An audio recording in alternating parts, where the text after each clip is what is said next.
Welcome back. You are listening to the home of forbidden romances. Prepare yourself, because tonight's story will leave you breathless. The blade didn't just threaten, it promised. Cold, unforgiving steel pressed against the junction of my neck and shoulder, biting just deep enough to let a single, hot trickle of blood map a path down my collarbone. Give me one reason why I shouldn't sever your head from your treacherous shoulders, rat. The voice was a low rumble of thunder, vibrating through the floorboards of the carriage, through the soles of my boots, and settling deep in the marrow of my bones. I blinked, the haze of a sudden, violent transition clearing instantly. The smell of ozone, blood, and expensive leather assaulted my senses. I wasn't in my apartment anymore. I wasn't holding my tablet, scrolling through the final tragic chapter of The Emperor's Shadow. I was kneeling on the plush velvet floor of a carriage, and looming over me was a man who looked like he had been carved from the night itself. Kalen Varick, the Grand Duke of the North, the tyrant, the man who was destined to burn the empire to ash. And I looked down at my hands, slender, pale, adorned with the signet ring of the Solene family. I was Valerius Solene, the spy, the traitor, the disposable side character who dies in the prologue to showcase the Duke's ruthlessness. I had exactly 3 seconds before the plot dictated my decapitation. Because, I gasped, my voice trembling not with the fear of the original owner, but with the adrenaline of a gambler going all in. I know where the Emperor hides the dragon's heart. The pressure of the blade vanished instantly, though the threat remained heavy in the air. Kalen leaned back, his obsidian eyes narrowing. Shadows seemed to cling to his broad shoulders, a physical manifestation of the dark magic that the novel described as his curse. The dragon's heart, Kalen repeated, his voice dangerously soft. A myth. A bedtime story for children. A myth that keeps your blood curse from consuming your mind. I countered, locking eyes with him. It was a terrifying feat. Kalen was beautiful in the way a natural disaster was beautiful. Sharp jawline, hair like spun silver moonlight, and eyes that held the cold abyss of the northern wastes. You haven't slept in 3 weeks, Your Grace. The voices are getting louder. The shadows are starting to whisper back. The silence that followed was suffocating. This was the gamble. In the novel, Valerius pleaded for mercy and was killed for his weakness. I had to offer power. Kalen Varick didn't want a servant. He wanted a weapon. Kalen's gloved hand shot out, seizing my throat. He didn't squeeze, but the grip was ironclad. He pulled me forward until our faces were inches apart. I could smell the faint scent of sandalwood and old blood on him. If you are lying, Kalen whispered, his thumb stroking the pulse point where my heart hammered against my skin, I will not give you the mercy of a quick death. I will hand you over to the Inquisitors, and you will scream for days before you die. I am not lying, I managed to choke out, forcing my body to relax into his grip, a subconscious submission that made his eyes flare with something unreadable. I don't want to die, Kalen. I want to see the Empire burn just as much as you do. But you can't light the match if you're insane. He released me, the sudden absence of his touch leaving my skin cold. He drummed his fingers on the hilt of his sword. Drive, he commanded the unseen coachman. Then, he looked at me, a cruel smirk playing on his lips. You have bought yourself a day, Valerius. Do not make me regret it. The ducal estate was a fortress of black stone and Gothic spires, jutting out of the snowy landscape like a jagged wound in the earth. As I was dragged, quite literally, by Kalen's personal guard, into the guest quarters, which suspiciously resembled a high-end dungeon, I began to catalog everything I knew. I had transmigrated into a trash novel. Valerius Solene was a minor villain, a spy sent by the Emperor to monitor Kalen. In the original timeline, Valerius was caught reporting Kalen's troop movements and executed. But I knew the truth. Kalen wasn't the villain. He was the tragic anti-hero. The Emperor had slaughtered Kalen's family and cursed his bloodline. Kalen's rebellion was justice. But in the book, he went mad from the curse before he could succeed, resulting in a bad ending where everyone died. I sat on the edge of the stiff bed, staring at the barred window. My survival depended on 2 things: keeping Kalen sane and making myself indispensable. The door creaked open hours later. It wasn't a guard. It was Kalen himself. He had discarded his heavy military coat, wearing only a loose black shirt that did little to hide the expanse of his chest and the dangerous, corded muscle of his arms. He looked exhausted, the shadows under his eyes profound. "Speak," he commanded, leaning against the doorframe, crossing his arms. "Where is it?" "The Imperial Vault is a decoy," I said, standing up. I tried to project confidence, smoothing the wrinkles of my silk tunic. "The Emperor keeps the heart in the crypts beneath the Temple of Soul, hidden inside the tomb of the first saint." Kalen studied me, his gaze dissecting. "How does a rat like you know the Emperor's deepest secret? Even his high priest doesn't know that." This was the plot hole I had to navigate carefully. In the story, this information was revealed in the final chapter by a dying antagonist. I couldn't say I read it in a book. "Because the Emperor is arrogant," I lied smoothly. "He talks to his dead mistress in that crypt. I am a spy, Your Grace.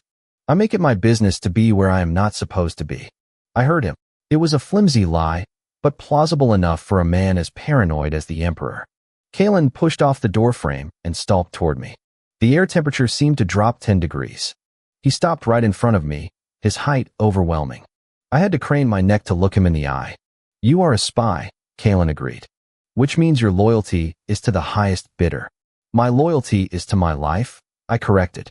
"The Emperor treats me like a disposable pawn." You are a monster, Kalen, but you are a monster with a code.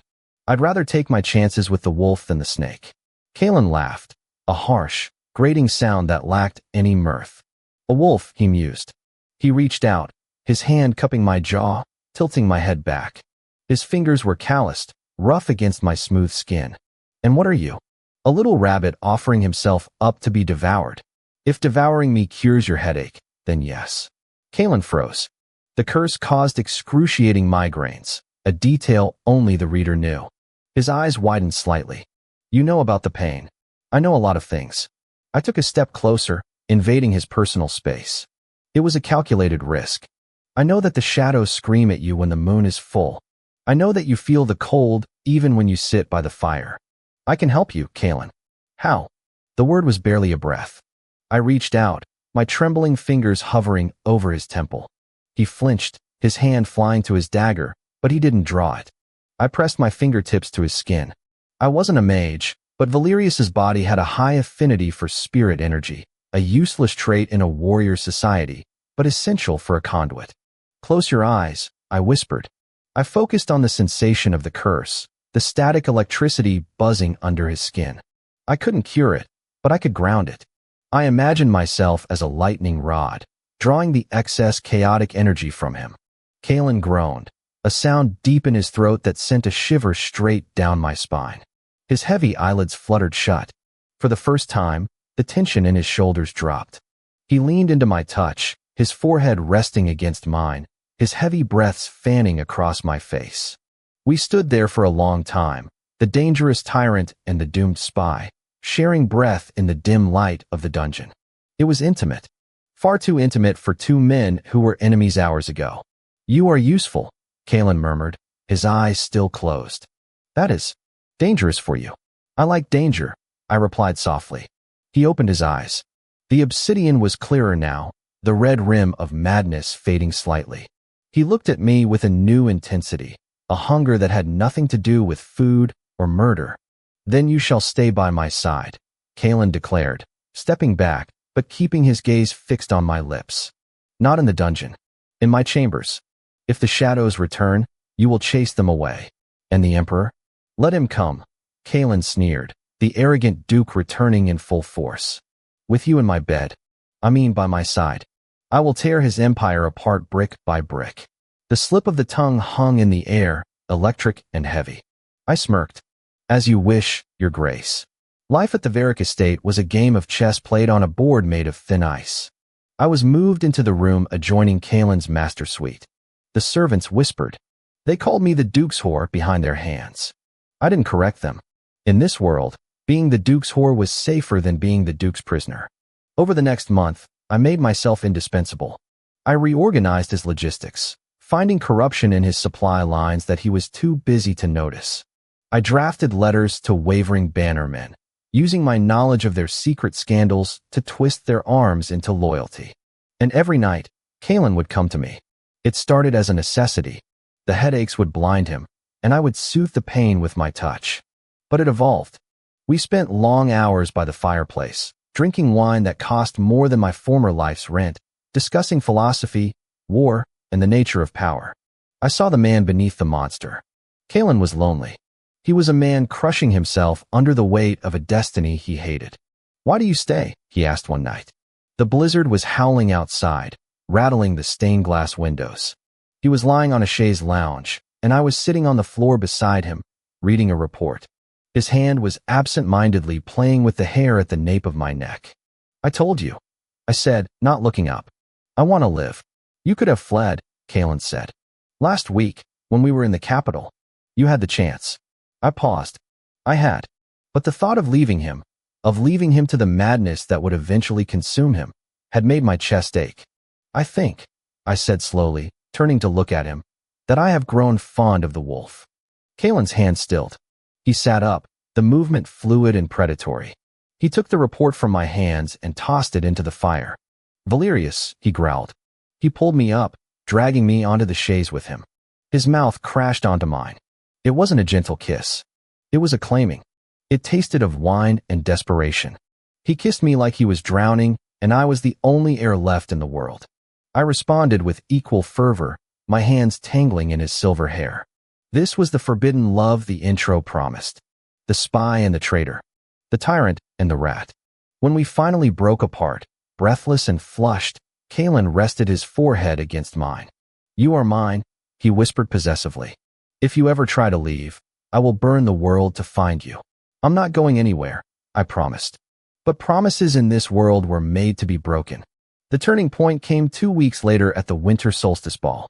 The emperor had summoned the nobility to the palace. It was a trap. I knew it. Kalen knew it. But to refuse was to declare open war before we were ready. We entered the ballroom like a storm front. Kalen in his black military dress uniform, medals gleaming, and I at his side, wearing deep midnight blue velvet that matched the Varick colors. The court gasped. To bring a male consort was scandalous. To bring a known ex-spy of the emperor was a declaration of defiance. The music was loud, the laughter shrill. I felt the eyes of the emperor on us from his high throne, a bloated, rot-looking man with greedy eyes. "Stay close," Kalen murmured, his hand resting heavily on the small of my back. "Always," I replied. But the plot had a way of correcting itself. Halfway through the evening, a servant spilled wine on my sleeve. It was a cliché, but effective. I was separated from Kalen to clean up. As I entered the empty changing room, the door clicked locked behind me. I turned to see Prince Lysander, the emperor's son and the original hero of the novel. He was blonde, angelic, and utterly psychotic. "Valerius," Lysander smiled, drawing a thin stiletto blade. "You've been a naughty pet. Father is very disappointed." "Your Highness," I said, backing up until I hit a vanity table. My heart hammered. In the original story, Lysander was the one who killed Valerius here. "I think there's been a misunderstanding." "No misunderstanding," Lysander crooned, stepping closer. "You were supposed to report Kalen's weakness. Instead, you warmed his bed. Does he know, Valerius? Does he know that you were the one who sold out his location at the Battle of the Red Cliffs 3 years ago? That the scar on his chest is your fault?" I froze. That wasn't in the book I read. That was backstory I didn't know. The original Valerius had done that? "I see by your face he doesn't," Lysander laughed. "Oh, this will be fun. I'm going to gut you, leave your body for him to find, and tell him you confessed to everything before you died." Lysander lunged. I didn't have a weapon. I had a heavy crystal perfume bottle. I smashed it against the table, creating a jagged glass shank, and swung wildly. Lysander shouted, the glass slashing his cheek. He stumbled back, enraged. "You filth." He charged again. I dodged, but not fast enough. The stiletto sliced through my velvet coat and into my side. Pain, hot and white, exploded in my ribs. I fell, clutching the wound. Lysander stood over me, raising the blade for the killing stroke. "Goodbye, rat." The door exploded inward. It wasn't kicked open. It was obliterated by a wave of dark, kinetic force. Wood splinters rained down like shrapnel. Kalen stood in the doorway. He wasn't the Duke anymore. He was the abyss. His eyes were entirely black, No whites, no irises. The shadows in the room writhed, stretching toward him. Kalen. Lysander stammered, pale as a sheet. He attacked me. The spy. Kalen didn't speak. He raised a hand. Lysander was lifted off his feet by an invisible throat hold. The prince clawed at the air, his legs kicking uselessly. Kalen, stop! I gasped, trying to sit up, blood leaking between my fingers. If you kill him. The Emperor. War. Kalen turned his head slowly to look at me. The void in his eyes receded just enough to show the man beneath. He saw the blood on my side. The temperature in the room dropped to freezing. Frost began to creep up the walls. He touched you, Kalen said. His voice sounded like grinding stones. Kalen, the plan, I begged. We need time. Don't kill him. Kalen looked back at the prince. With a flick of his wrist, he threw Lysander across the room. The prince crashed into a heavy armoire, bones snapping with a sickening crunch. He slumped to the floor, unconscious, broken, but alive. Kalen was at my side in an instant. He scooped me up into his arms, ignoring the blood soaking his pristine uniform. The plan has changed, Kalen growled, kicking the remains of the door aside as he carried me into the hallway. The music in the ballroom had stopped. Screams were starting. Changed how? I wheezed, my vision blurring. Kalen looked down at me, his expression fierce and terrified. I am done waiting. We take the throne tonight. That's reckless, I smiled weakly. I like it. The coup was less of a battle and more of a massacre. With the Grand Duke fully unleashing his curse-fueled power, the royal guards didn't stand a chance. I spent the battle in the carriage, being tended to by Kalen's personal healer, while outside, the sky lit up with magical fire. By dawn, the Emperor was in chains, and Kalen Varric sat on the throne of soul. I limped into the throne room, ignoring the healer's protests. The room was a wreck. Bodies were being cleared away. Kalen sat on the golden chair, looking bored, cleaning his sword with a piece of silk. When he saw me, he stood up. He descended the stairs, meeting me halfway. He looked tired, covered in grime and blood, but sane. You should be resting, he scolded gently. I wanted to see the king, I said, reaching out to touch his face. Regent, he corrected. I have no desire for the crown. It's too much paperwork. Then who? We will find a puppet, Kalen said, capturing my hand and kissing the palm. Because I have realized something, Valerius. And what is that? Power is boring, he murmured, pulling me gently against his chest, mindful of my bandaged side.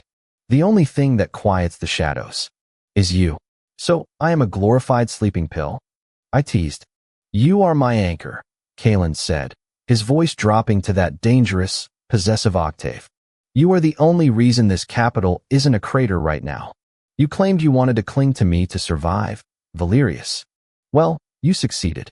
He leaned down, his lips brushing my ear. You are stuck with me now. For this life, and the next. No more plotting. No more hiding. I rested my head against his chest, listening to the steady, powerful beat of his heart. I had transmigrated as a doomed side character, destined to die in a footnote. Instead, I had tamed the villain and accidentally conquered an empire. I looked up at him, smiling. I wouldn't have it any other way, Your Majesty. Kalen kissed me then, right there in the middle of the ruined throne room, in front of his generals and the terrified courtiers. It was a kiss of victory. A kiss of possession. The story was supposed to be a tragedy. But as Kalen held me, shielding me from the world he had just brought to its knees, I knew we were writing a new ending. And that is how the rat captured the wolf. If you enjoyed seeing Valerius manipulate a tyrant into becoming a devoted lover, destroy that like button. And tell me in the comments, would you forgive a partner who kept you alive just to use you before falling in love? I'll be reading your answers. Subscribe for the next chapter. Until then, prompt image. Prompt. Masterpiece, best quality, high-res, 1.2. Korean manhwa style, semi-realistic, digital art. 2 men, BL, Yaoi, man 1. Kalen Varric, tall and muscular, long silver hair, glowing obsidian eyes, wearing torn black military uniform with gold epaulets, blood splatters on face, dominant protective pose, holding man 2. Man 2. Valerius Solene, slender, shorter, black hair, pale skin, wearing ruined midnight blue velvet suit, bandages visible on side, looking up at man one with devotion. Background is destroyed golden throne room, cracked marble floor, morning light streaming through broken stained glass, cinematic lighting, dramatic atmosphere, romantic and intense, sharp focus.